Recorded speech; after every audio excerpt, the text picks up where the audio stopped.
Hi guys, and today we're going to try something different and see if it works. I'm going to attempt to assemble the Harlequin Solitaire on camera, just in the main so you can see how I go about doing it, and also in case anybody's interested as a bit of a how-to guide. So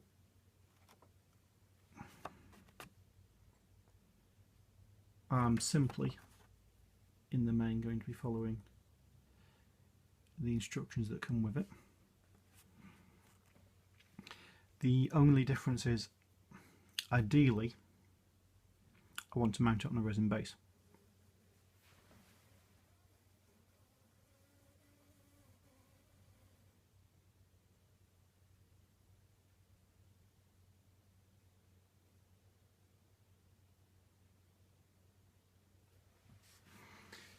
However, I'm not sure if it will fit on a resin base to begin with, or if I'm going to have to modify it. So that's the first thing we're going to find out. So, like I've said, I'm going to follow the instructions. I'm going to start off by looking at the last bit that you should take off the sprue, which is the bit of rock.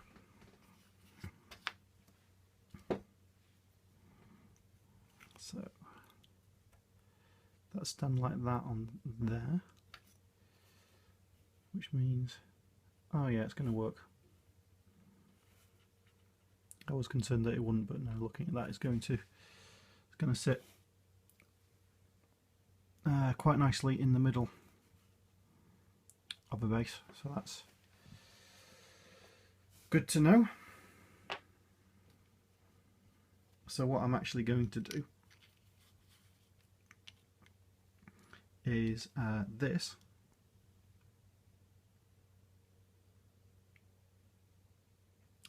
is a green stuff copy of one of the resin bases. Just check again. Yeah, that works. I just realised you can't see that because my hand's in the way. So what I'm going to do is I'll glue this to the base and then glue the rock to that. The reason I've taken the mould is quite simply because I can. It's that extra bit of sort of hobby project side of stuff that I quite enjoy, and also when you reach the point of thinking I've only got one or two models but I need to buy an extra pack of bases for them, it's a bit cheaper. I wouldn't just buy one set of bases and and copy them for the entire army. I think that's not cost effective because you've got to take into account your time, but for the odd one or two. So I'm just really that many mould lines. There's a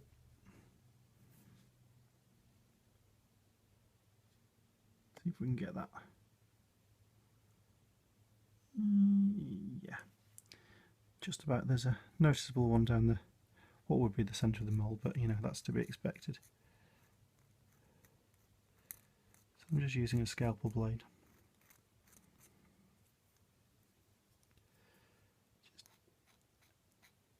Just take that off. I don't know if you can see, but what I'm doing is I'm scraping away with the blade, so I'm not in the risk of actually cutting it. So I'll just have a quick look at that and see what I think.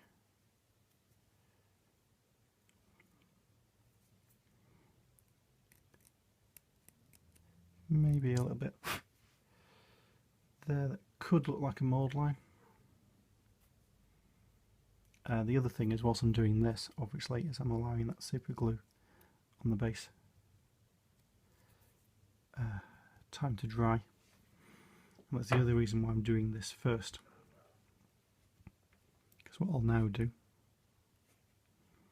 is I'll glue this to the base, and then once I'm assembling the rest of the model, that can be drying so we get a nice solid support.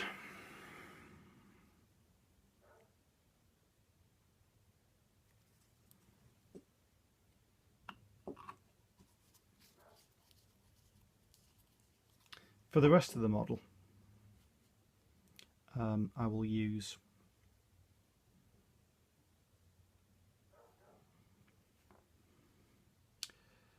plastic glue, but it's just this bit, because obviously I'm gluing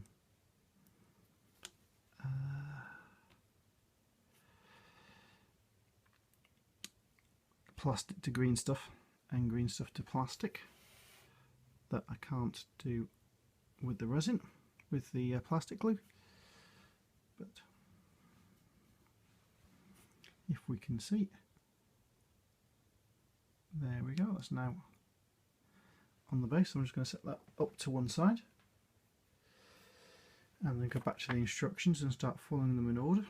So first off appears to be his body. These are numbered on the sprue, the same numbers as on the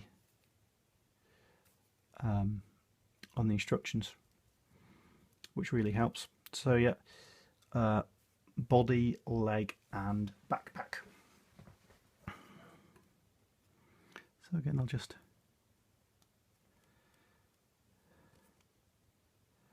carefully trim these off.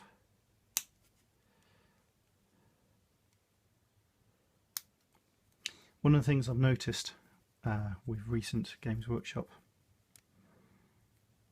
models is they've thought a lot more. Just going to show you that, because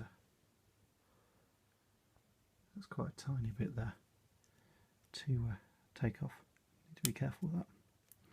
But they've thought a lot more about where the mould lines are going to be on the models and where you take the models off the sprue, which makes the process of assembling a newer GW model much nicer than an older one. So again, I'm just going to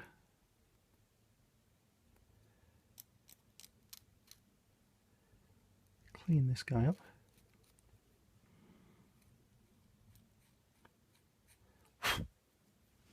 There's a bit of a mould line, not a lot, along his hat. That is incredibly flimsy.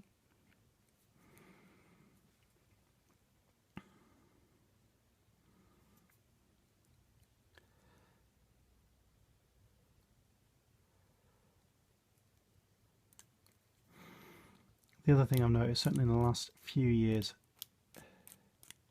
is you can definitely see that they've gone from, in the main, making a model out of green stuff and then turning it into a plastic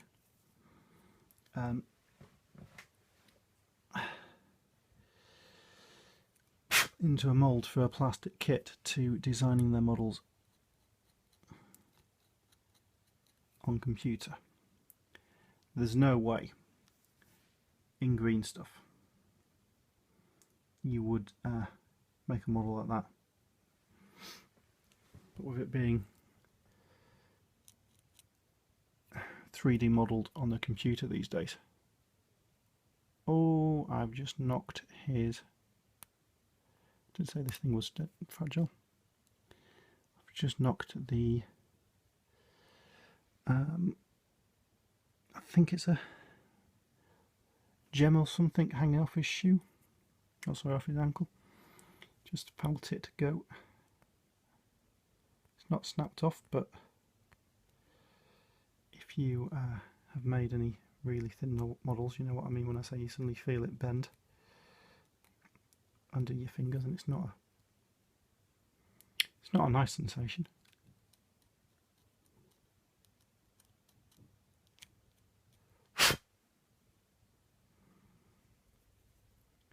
So pull out the trusty. There's an emery board I stole off the wife.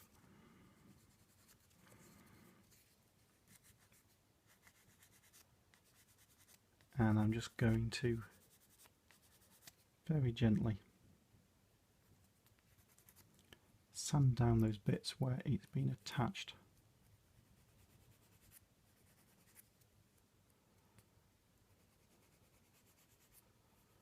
To the sprue. This is to get a smoother finish.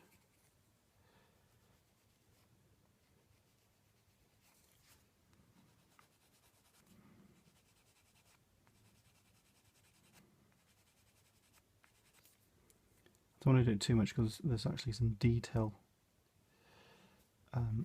like cloth, and I like that. I don't want to risk taking off.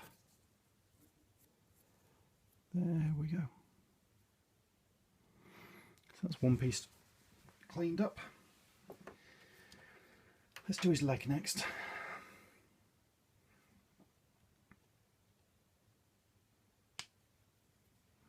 Just going to clip this off camera because it's easier for me. Well, I'm sure you don't need to see me clipping every single piece off. I'm sure everybody knows how to do that. Like I say, I'm not sure if this is even going to work. I'm not sure what it'll look like when I play it back, and I don't know if it'll be of interest to anybody just watching.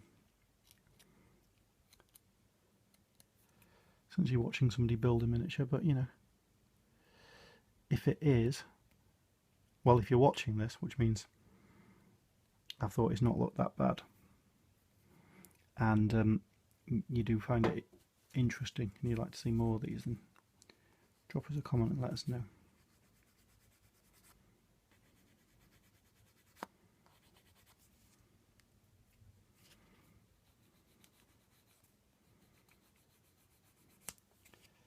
Now obviously with this is a plastic model,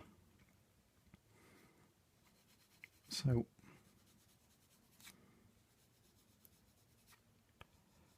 I'm just merrily sanding away. If this was a resin model, and that includes fine cast, aha, there we go. The other thing that's nice is that there's only one way this fits, which means if you're not sure, you don't spend ages looking around. It's one thing I don't like about particular things like Space Marines and the like, where you've got these sort of these round jointed arms and the like. It's quite easy to not be 100% sure you're putting the arm in the right place, especially when you're trying to line up a bolt or something to go with it. Now normally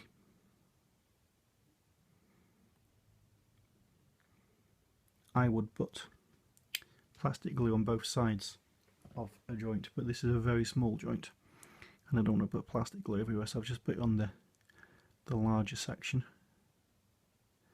and then it's already held. So next up is his backpack, which is number 3. Yeah. Sorry, rear body, not just backpack.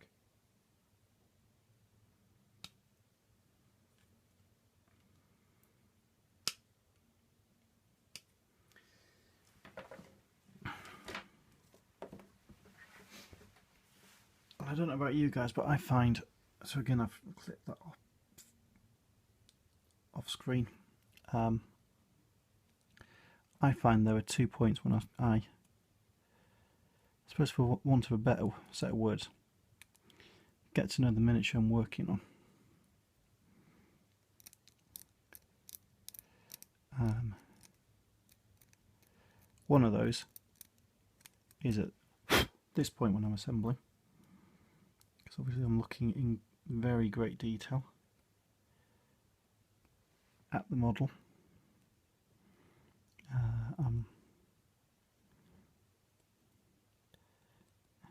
I'm just kind of having to almost carve that there, because that is on a cuff which should be a curved surface. And something I've been meaning to do is persuade my wife that she wants some nice round emery boards for her nails so that I can steal some. So again, I'm just going to test fit. Oh yeah, look at that, that fits.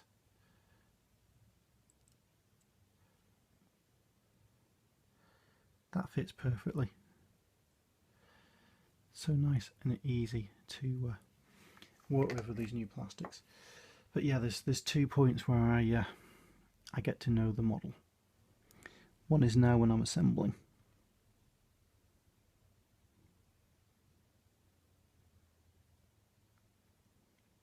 And the other is when I'm painting. And the painting point is normally where I look and I go, oh, I've missed that mould line, I've not quite assembled that right, there's a gap there that I should have filled. That's why, where possible, I like to do a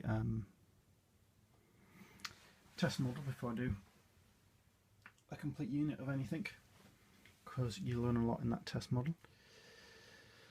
So, but obviously I can't do that with this single guy. I'm not going to spend £16 on a model to test paint to then assemble another model. If I was going to enter this in a painting competition or anything daft like that, which I can assure you I'm not going to do because my painting is not up to that standard, then I might well do that, but I'm not likely to do that for a model in an army. So what I'm instead doing is I'm paying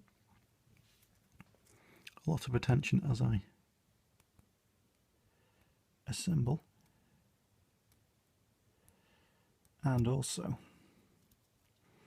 working on the principle of I have already built and painted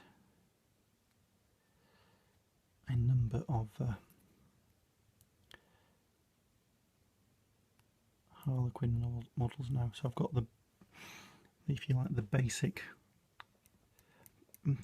body shape, the basic idea of how light plays off them and the like in my head already, which will make this painting this model a bit easier. You can probably guess I'm just kind of rambling now whilst assembling this. Again, I'm not going to give this too much because it's with the emery board, because it is a curved surface, but at the same time I don't want to leave any bits.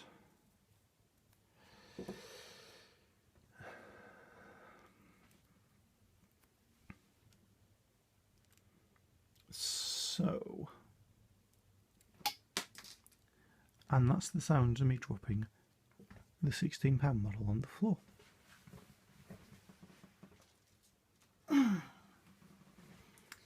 Fortunately, the plastic glue's held.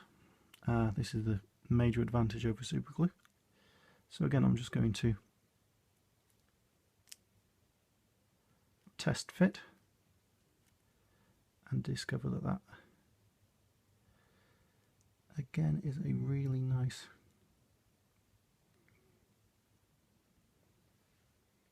I'm just going to have to look at this to make sure I'm getting it in the right place. Aha, no, I'm getting it in the right place. I thought it didn't feel right. So again, now that I've got this in the right place, it's not really got any give to it. And it's also allowing me to see which parts join, so I know which parts to add plastic glue to. The keen-eyed of you will have already noticed that I'm not using Games Workshop super glue or plastic glue, mainly because I don't like paying a fortune for something when I don't have to. And you'll also probably noticed that there we go.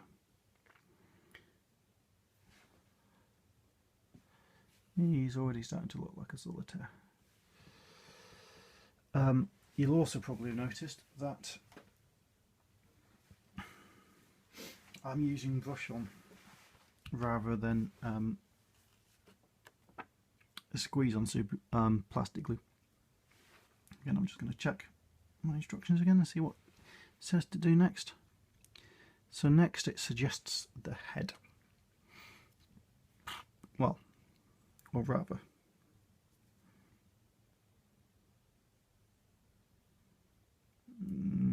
we're not going to pick that up, are we? Okay, we'll just bash the camera there. Or rather, the face.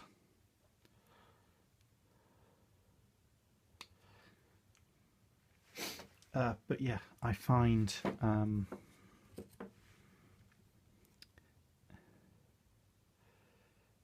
I can get a better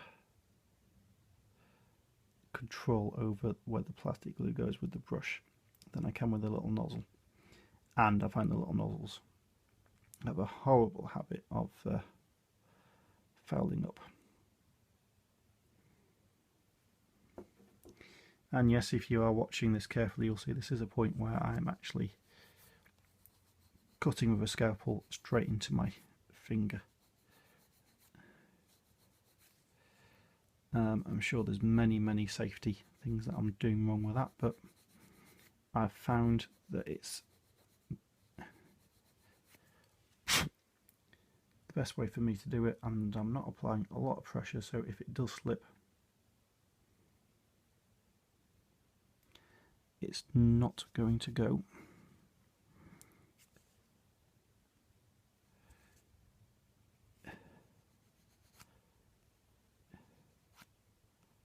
Into my finger, but this is a definite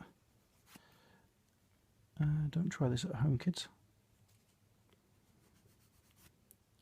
Now he currently looks a bit like he's got a double chin, which is why I'm trying to foul that off. And there we go. So again, let's test fit. That again only goes on one way.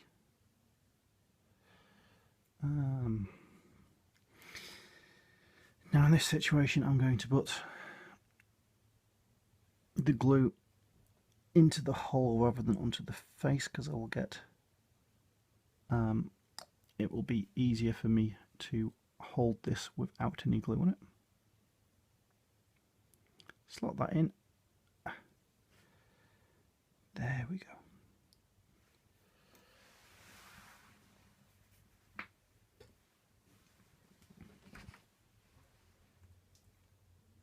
So next up we have the open palmed hand, which is, if you looked at the rules, basically the Harlequin bitch slap.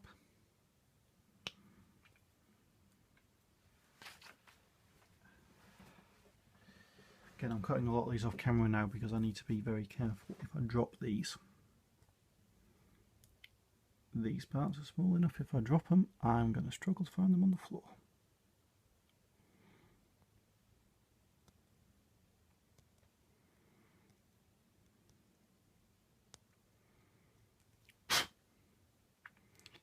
In case you hadn't realised that strange sound you're hearing occasionally is I will, that sound there, I will blow off the, I realise I'm doing this off camera, but this is quite difficult, the excess bits of plastic rather than, well, just because that's the easiest way I find to show them. So again,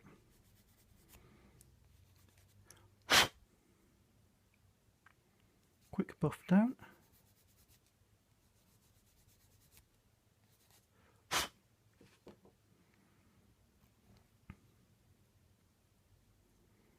I mean, it's like, look, just look at that, how that goes on to the underside of that and makes one hole. You know, there's no way GW had the technology to do that a few years ago.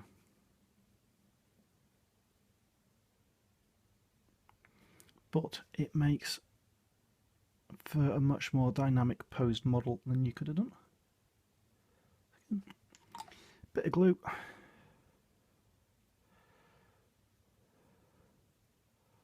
Pop it on, which is easier said than done.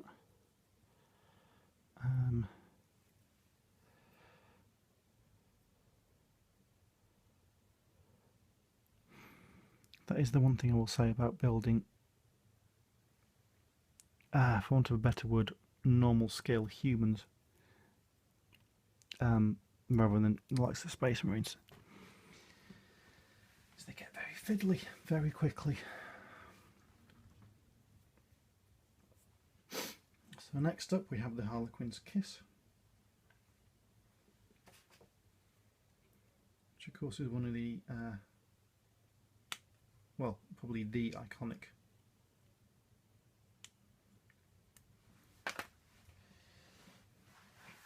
weapon for a Harlequin.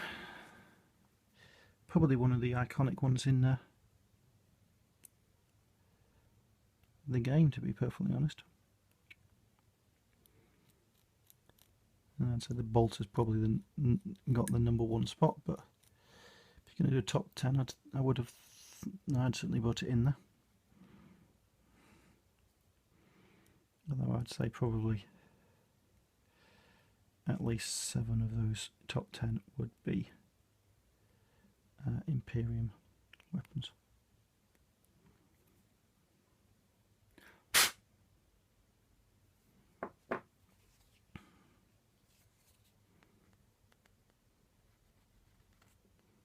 Quick buff.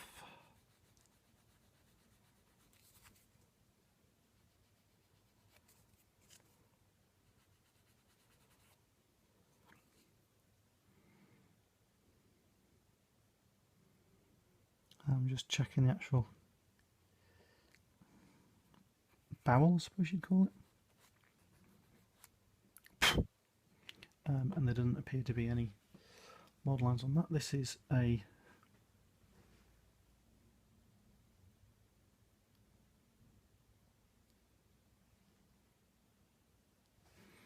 now this one is the only one which should have gone more than one way, so I'm just going to refer to the picture. So the kiss is on the top, because I could put it on with the fist up.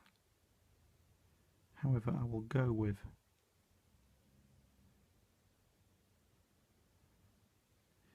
it down the same way as the picture. But that does at least mean if you were to field 2,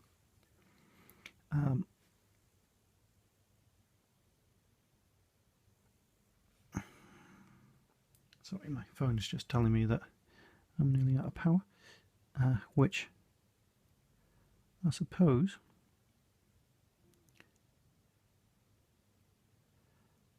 actually, you see, because this is just a flat surface against a flat surface.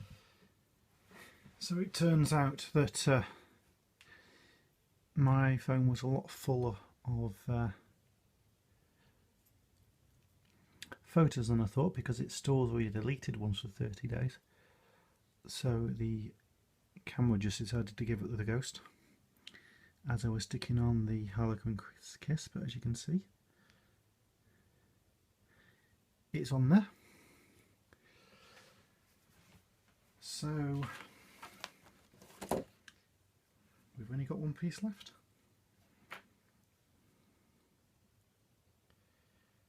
Which is this nice little diamond pattern thing that we've got going on.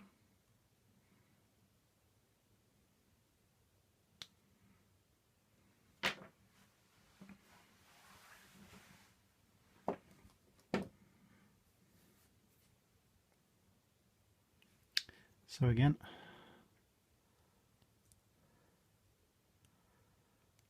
tiny, quite flimsy piece. I've noticed that with all the Harlequin stuff actually, is it's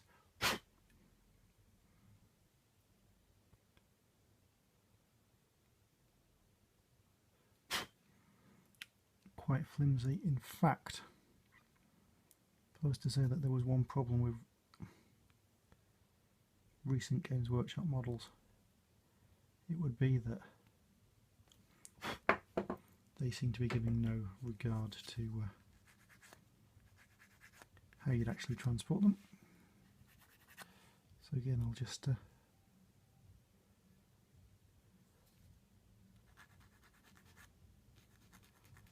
take off the bits. That actually looks like it needs a bit of a scalpel job there.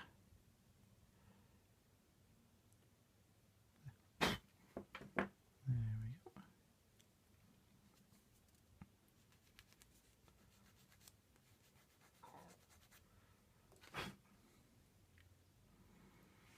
Now, no, that's not the right piece.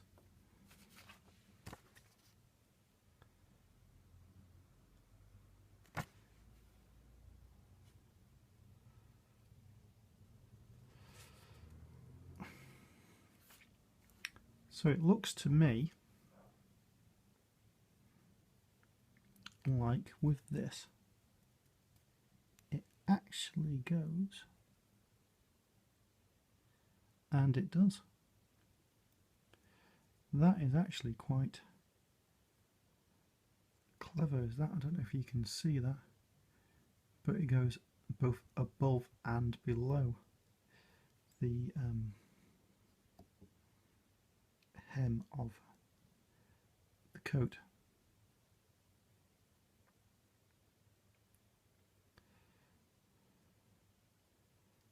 It's quite nice. It's also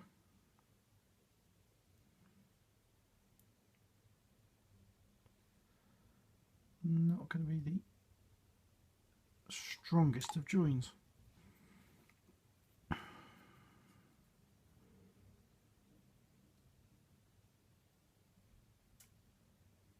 There we go.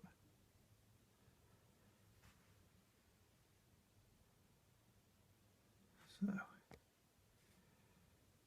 that's now on there. And then lastly, this is now sat and the super glue has dried.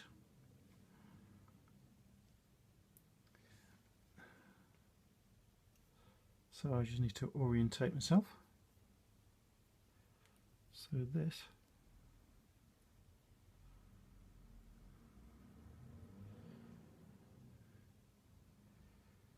glues onto there.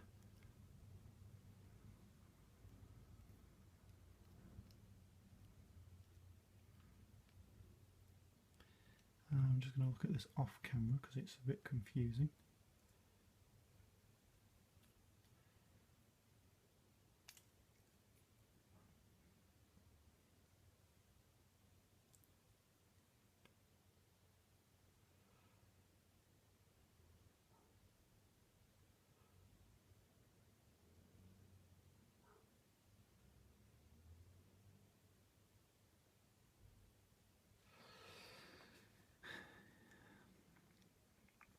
Yeah, I figured that out. What was confusing me is I've got this bit.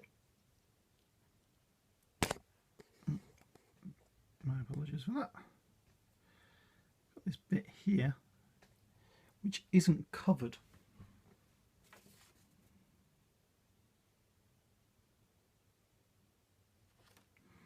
by the cloak, so I'm not sure what it's actually going to look like. So I'm just going to have to I'll glue it and then I'll see what it looks like afterwards. And then I'll also, I think the Solitaire had a 360 photo on the GW website, which means I can go and I can look.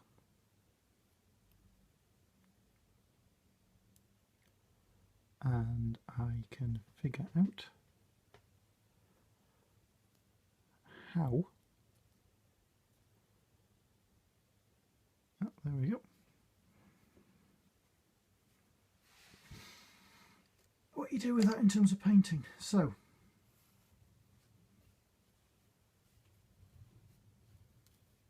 let's just put that more in the centre, and bash the camera again.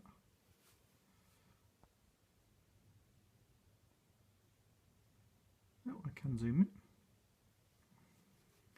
in. There we have one completed Harlequin model.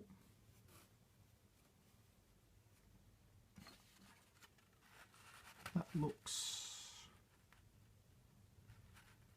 pretty much exactly like the photo. So obviously the next thing to do with this guy is prime him up and paint him up.